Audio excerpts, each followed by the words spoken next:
C'est plusieurs universitaires, chercheurs, technologues et industriels qui se sont réunis à l'enceinte de l'Institut français pour discuter de l'innovation technologique au Gabon.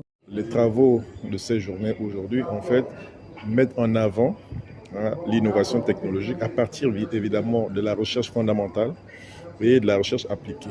Donc là, nous sommes sur des procédés d'innovation qui relèvent effectivement de la recherche fondamentale.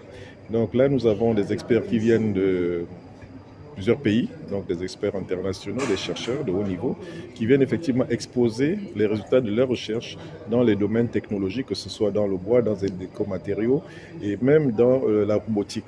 Une journée scientifique qui avait pour thème la recherche scientifique et technologique au Gabon a permis à plusieurs participants d'analyser l'importance et l'impact de la technologie sur l'environnement, tels que les énergies renouvelables, la science du bois et le génie civil. Moi, je travaille sur la robotique industrielle.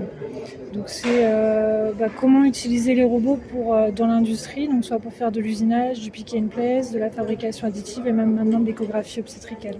Je pense que directement, on ne peut pas forcément adapter ma recherche tout de suite. C'est pour ça qu'il y a besoin de collaborer avec des collègues au Gabon pour bien comprendre les problématiques et voir sur quelles activités on peut mettre en commun pour que mon expertise puisse l'appliquer pour les problématiques du Gabon.